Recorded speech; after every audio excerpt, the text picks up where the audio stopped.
চলমান সিংড়ার উপজেলা পরিষদ নির্বাচনে উপজেলা চেয়ারম্যান পদে সিংড়ার উপজেলা আওয়ামী লীগের যুগ্ম সাধারণ সম্পাদক মোহাম্মদ সাইদুল ইসলামকে পূর্ণ সমর্থন দিয়েছেন জেলা আওয়ামী লীগের সদস্য, সিংড়ার উপজেলা পরিষদের 2 বারের নির্বাচিত চেয়ারম্যান, গেল দ্বাদশ জাতীয় সংসদ নির্বাচনে স্বতন্ত্র প্রার্থী হিসাবে অংশ নেওয়া উপজেলা পরিষদ থেকে পদত্যাগকারী বীর মুক্তিযোদ্ধা মুশফিকুর রহমান খান হান্না। গত 22 এপ্রিল সোমবার সন্ধ্যায় মুশফিকুর রহমানের মালিকানাধীন সিংড়ার বাজারে অবস্থিত নিউ মার্কেটে এক সভায় মোহাম্মদ সাইদুল ইসলামকে পূর্ণ সমর্থনের ঘোষণা দেন তিনি। এ সময় সকলে করতালির মাধ্যমে তার এই সিদ্ধান্তকে স্বাগত জানান।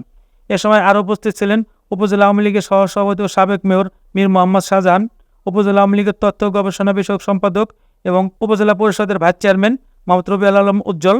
জামিরতা ইউনিয়ন আওয়ামী লীগের সভাপতি ও সাবেক চেয়ারম্যান আব্দুল হালিম রাজু, উপজেলা স্বেচ্ছাসেবক লীগের সাবেক সভাপতি মোহাম্মদ ওবায়দুর রহমান সহ উপজেলা স্বেচ্ছাসেবক লীগের সাবেক সভাপতি মোহাম্মদ ওবায়দুর রহমান সহ বিভিন্ন সংগঠনের নেতাকর্মীরা মোহাম্মদ সাইদুল ইসলামকে পূর্ণ সমর্থন জানান।